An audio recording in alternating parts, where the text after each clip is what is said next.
Okay, so for my first extra credit opportunity, I went ahead and watched the video from the American Marketing Association about caring for the commons, strategies to enhance stewardship of our public lands. And I went ahead and made a presentation here for it. So I'll go ahead and do that. All right. So the video was about 30 minutes long. It was really, really interesting if you get the opportunity to watch it. But basically, this presentation is just going to sum it all up for you. So the overview is that the issue is that public goods such as parks, waterways, drinking water, and air quality require the collective efforts of all citizens to be environmentally sustainable. However, such efforts are threatened by budget cuts and other priorities.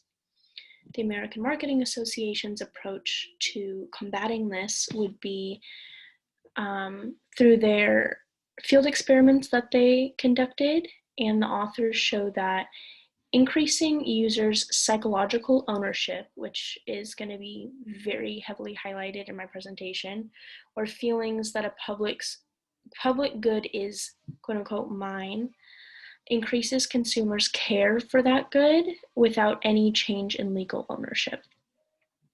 The webinar that I watched offered a bunch of tips regarding easy to implement strategies to use in environmental and other nonprofit ventures to increase participation in such campaigns, including picking up trash, volunteering, promoting on social media platforms like Instagram, Twitter, Facebook, etc., and providing donations to the association.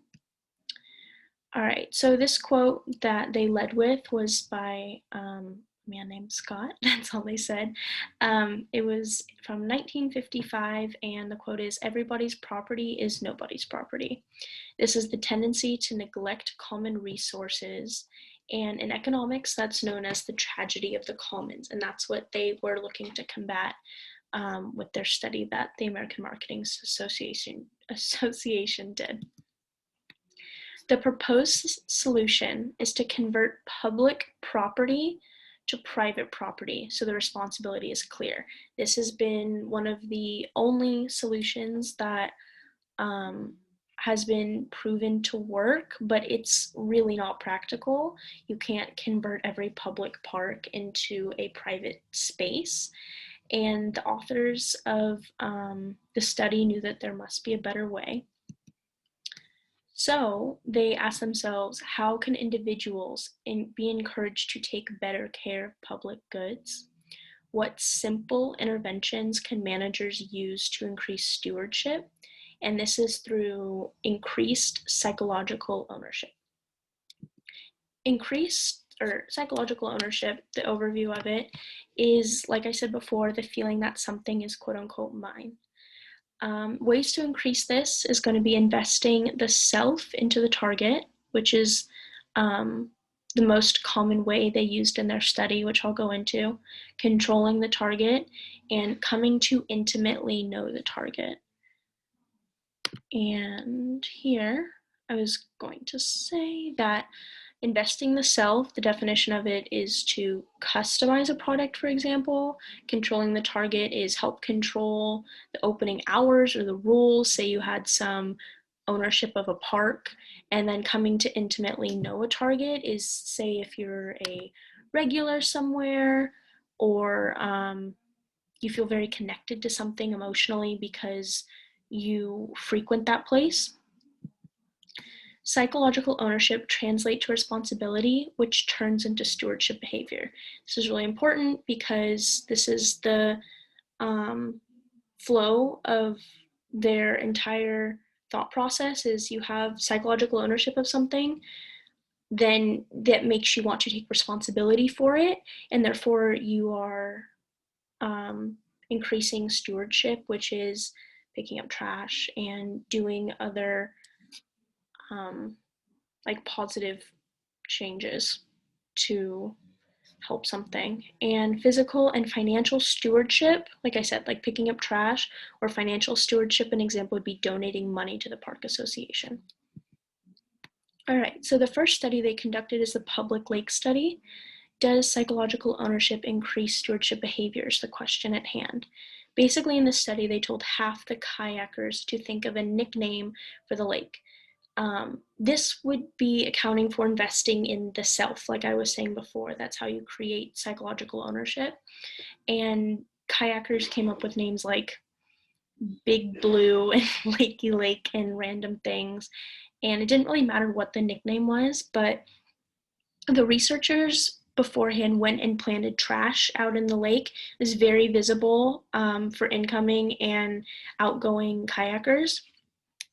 And the results of the study were that the kayakers who nicknamed the lake, who felt more psychological ownership from nicknaming it, were significantly more likely to pick up the trash.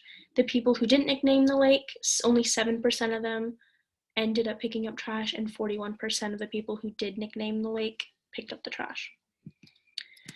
The next study they conducted out of 3 was State Park Cross-Country Ski Study. And this one was a little bit more complex because there were a lot more elements to it that they were investigating. But again, same question is, does psychological ownership increase stewardship behavior? Basically what they did was provided maps to half the skiers, they provided maps to all the skiers, but only half of them they told to actually use that map to plan their ski trip. Therefore, that would be investing the self or investing their time into the map. And they solicited small donations from the skiers through the equipment rental program, asked skiers to interact with their Instagram, and asked willingness to volunteer at the ski park. The results ended up being that skiers who used a planned, mapped route were way more inclined to donate money, interact on social media, or volunteer in the future. That was 32.7% of people who were not asked to plan their ski trip using the map versus the 86% that did. Like I said, 32 ended up donating $1. It was a very small increment of money. And then 86 ended up donating $1. Next one is the final study they conducted was the attendance sign study. Same question, like I said, does psychological ownership increase stewardship behavior? Participants in this study were asked to imagine if they were visiting Stoneview Park, which is 1 hour away from their house. They were also told that the park has a non-profit conservancy that maintains the park. Participants were shown a welcome to the park sign, and then some were shown a welcome to your park sign. Then some were shown an attendance count sign, and some were not. Finally, they were told they could make a donation if they wanted. They gave everyone, I believe it was 6 or 7 quarters for just thank you for participating in our study. And they said you can anonymously provide donations for the park using these quarters. And results revealed that a welcome to your park sign helped the park attain more donations, and that an attendance sign decreased psychological ownership. Attendance sign in reference says like 22,000 people visited this park this week. And if you look at that and see that 22,000 other people visited the park, most people feel like the responsibility is much more dispersed and they don't feel a strong sense of psychological ownership to that park because they share it with 22,000 other people. Referencing back to one of the first slides, the 3 components of the psychological ownership are going to be investing the self, and that's usually what the researchers base their studies around. Then you have controlling the target and coming to intimately know the target. All right. The key findings from this are interventions can increase psychological ownership. Examples include, like I was saying before, telling kayakers to nickname the lake no matter what it was, asking cross-country skiers to plan their route with a provided map, and displaying welcoming signs to parks, specifically that has a more ownership-based verbiage on it, like welcome to your park rather than welcome to the park. Attendance signs, like I was saying just a moment ago, may diffuse responsibility, which is exactly what they're trying to avoid. So They're recommending that managers of these parks do not put attendance signs up because it's going to generally, if a park is highly frequented, make it so people don't feel as responsible to pick up trash or clean up after themselves. And in summation, psychological ownership results in effortful and financial stewardship.